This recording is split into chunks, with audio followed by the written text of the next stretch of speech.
Subscribe to our channel by clicking the subscribe button.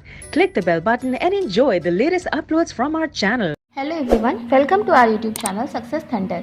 आज हम लोग प्री लेवल की पजल को सॉल्व करेंगे और इसी टाइप की सेम लेवल की पजल, इनफैक्ट ये इसी टाइप का क्वेश्चन आपको देखने को मिलेगा किसी भी प्री के एग्जामिनेशन में। तो चलिए दो क्वेश्चन सॉल्व करेंगे हम लोग और फिर दोनों क्वेश्चन को सॉल्व करने का जो सटीक समय होगा वो मैं आपको क्वेश्चन के अंत में बताऊँगी।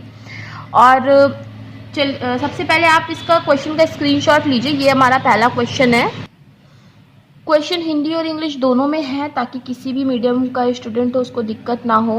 आप देख लीजिए, ये पूरा क्वेश्चन है हिंदी में और इंग्लिश में भी। आई होप आपने स्क्रीनशॉट ले लिया होगा। अब मैं क्वेश्चन को सॉल्व करना शुरू करती हूँ और उसके बाद आप भी सॉल्व करिए और सॉल्व करने के बाद वीडियो को फुल वॉच करिए और देखिए आपकी अप्रोच में और मेरी अप्रोच में क्या फ़र्क है।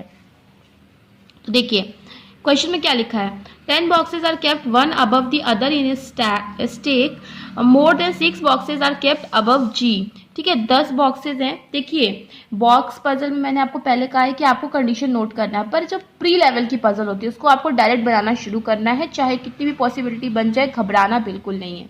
तो देखिए यहाँ पे क्या लिखा हुआ है, more than 6 boxes are kept above G. G से ऊपर 6 बॉक्सेस से ज़्यादा है। 6 बॉक्सेस ज़्यादा हो सकते हैं तो 7 हो सकते हैं, 8 हो सकते हैं और 9 हो सकते हैं। 3 ही पॉसिबिलिटी बनेगी, राइट। तो हम चलिए 3 पॉसिबिलिटी बना लेते हैं। तो 1 2 3 4 5 6 7 8 9 10। 1 2 3 4 5 6 7 8 9 10। 1 2 3 4 5 6 7 8 9 10। बॉक्स पजल है, फ्लोर पजल नहीं है, तो आपको इसमें नंबरिंग नहीं करना है, केवल ऐसे बॉक्स बना लेना है। देखो more than 6 boxes are kept above G, 6 से ज़्यादा होंगे तो 7 तो होंगे। 1 2 3 4 5 6 7, यहाँ पे एक बार जी आ सकता है और एक बार जी यहाँ पे आ सकता है और एक बार जी यहाँ पे आ सकता है। ठीक है, 3 पॉसिबिलिटी बन गई। आगे क्या बोला है, 3 boxes are kept between D and A. अच्छा, डी और ए के बीच में 3 बॉक्सेज हैं। आगे पढ़ते हैं। ए is kept just above G. ठीक है, जी के जस्ट ऊपर आ जाएगा ए, और ए और डी के बीच में 3 बॉक्सेज होंगे। तो देखो इस केस में 1 2 3 डी यहाँ पे आएगा नीचे, क्योंकि जगह नहीं। इस केस में भी नीचे जगह नहीं, 1 2 3 डी यहाँ पे आ जाएगा। उसी तरह इस केस से भी देखो नीचे जगह नहीं है तो 1 2 3 डी कहाँ पे आ जाएगा, यहाँ पे आ जाएगा। आगे पढ़ते हैं। E is kept just above C and just below B।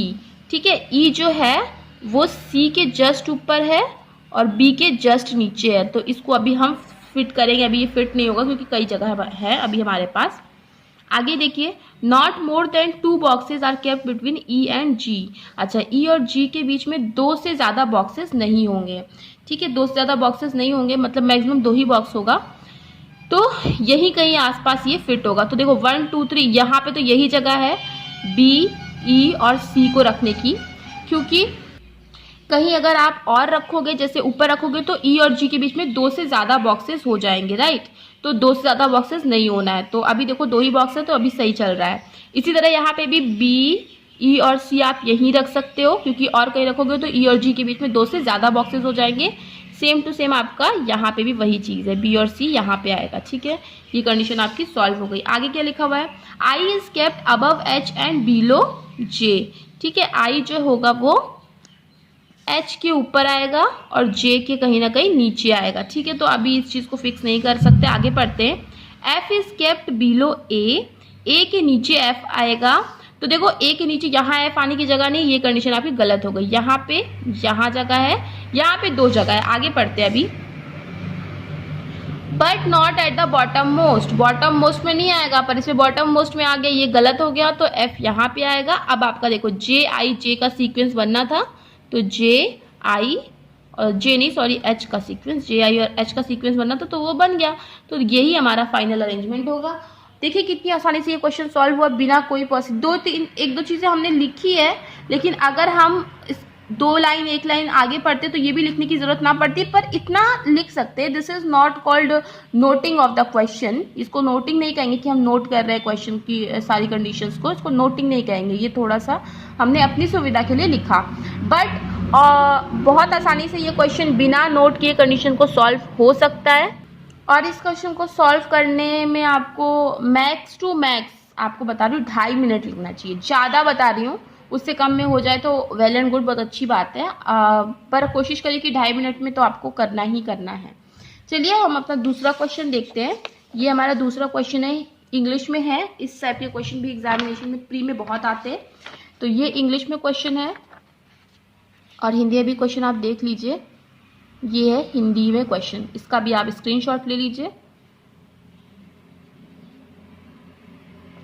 ठीक है, आई होप आपने स्क्रीनशॉट ले लिया होगा। अब क्वेश्चन को हम सॉल्व करना शुरू करते हैं। देखो क्वेश्चन में क्या लिखा हुआ है, 7 students ABCDEFG have exam on 7 different days of the same week. एक ही वीक के 7 दिनों में 7 स्टूडेंट्स का एग्जाम है, स्टार्टिंग फ्रॉम संडे। देखो संडे से स्टार्ट हो रहा है तो हमें यहाँ पे संडे से ही नोट करना है। Sunday, Monday, Tuesday, Wednesday, Thursday, Friday and Saturday. ठीक है, और इस टाइप की पजल आपको एग्जामिनेशन में देखने को मिलेगी। ये मत सोचना कि आसान पजल है, इस टाइप की पजल्स एग्जामिनेशन में आती है, प्री के एग्जामिनेशन में। आगे क्या लिखा है, B has exam on Monday. B का मंडे को एग्जाम है। ओके, तो हमने नोट कर लिया, डायरेक्ट इन्फॉर्मेशन है। देखो प्री की पजल में आपको कंडीशंस नोट करने की जरूरत नहीं होती है, आपको नोट करने की जरूरत होती है कंडीशंस मेंस की पजल में। ठीक है, आगे देखते हैं। Only 3 persons have their exams between B and C. B और सी के बीच में 3 ही लोगों का एग्जाम है, तो 1, 2, 3 सी का एग्जाम फ्राइडे को हो जाएगा। A has examination immediately before G. A का जो है जस्ट जी के पहले एग्जामिनेशन है, तो इसको भी हम साइड में लिख लेते हैं। आगे F has exam before E and after D. F का जो एग्जाम है वो ई के तो पहले है बट डी के कहीं ना कहीं बाद में है। ठीक है, डी के कहीं ना कहीं बाद में है पर ई के पहले है, तो इसको भी नोट कर लिया है। आगे G does not have exam after F. G का जो एग्जाम है वो एफ के बाद नहीं है, मतलब एफ के पहले कहीं ना कहीं होगा जी का एग्जाम। तो ये देखिए हमारा क्वेश्चन हमने पढ़ लिया। ठीक है, अब इसको हम सॉल्व करते हैं। देखो क्या बोला सबसे पहले कि ए के जस्ट ऊपर आएगा जी, तो देखो 2 ही जगह है कि ए के जस्ट जी के जस्ट ऊपर ए आ जाए। 2 ही जगह है, एक तो ये बनेगी और एक ये बनेगी, है ना, और तो कोई जगह देखिए है नहीं इस क्वेश्चन में। तो ये आपका सॉल्व हो गया। अब क्या बोला, जी के बाद में कहीं ना कहीं एफ आएगा, तो इस केस में मान लो एफ हम यहाँ पे लिखते हैं तो एफ के बाद तो ई को आना था, तो ये तो आ नहीं पाएगा, तो ये कंडीशन आपकी गलत हो गई। तो इस केस में क्या है, जी के बाद अगर आप एफ को यहाँ लिखोगे तो ई यहाँ पे आ पाएगा, मगर अगर आप एफ को नीचे लिखते तो ई के लिए जगह ना बचती, तो इसलिए मैंने एफ को यहाँ लिखा। और एफ के ऊपर आना है डी को, तो देखो डी यहाँ पे आ जाएगा। सारी की सारी कंडीशंस जो थी हमारी हो गई यहाँ पे पजल में सेट, और यही हमारा फाइनल अरेंजमेंट बनेगा। और आप विश्वास मानिए इस टाइप के पजल एग्जामिनेशन में आते हैं, स्टूडेंट्स फिर भी स्टिक हो जाते हैं क्वेश्चन में। थोड़ा सा आपको दिमाग खुला रखने की ज़रूरत है, और ये क्वेश्चन तो आप 1 मिनट में सॉल्व कर सकते थे, काफ़ी आसान क्वेश्चन था, पर एग्जामिनेशन में आता है 5-5 नंबर का आता है। प्री में आपका 1 नंबर कितना इंपॉर्टेंट होता है ये आप लोग जानते ही हो, आप लोग एग्जामिनेशन देते हो। तो आई होप आपको ये तरीका समझ में आया होगा। तो फाइनल कंक्लूजन यही है कि हमें प्री लेवल की पजल्स के लिए कंडीशंस नोट करने की ज़रूरत नहीं होती, हम उसको डायरेक्ट पजल में सेट करते हैं। थोड़ी बहुत, जैसे यहाँ पे मैंने थोड़ा बहुत कंडीशन लिखा तो ये हम थोड़ा समझने के लिए अपना लिख लेते हैं, वो अलग चीज़ होती है, बट जो प्रॉपर कंडीशन जिसको नोट करना कहते हैं वो हम सिर्फ मेंस लेवल की पजल में करते हैं। तो आई होप आपको चीज़ें समझ में आई होंगी, क्लियर हो गई होंगी।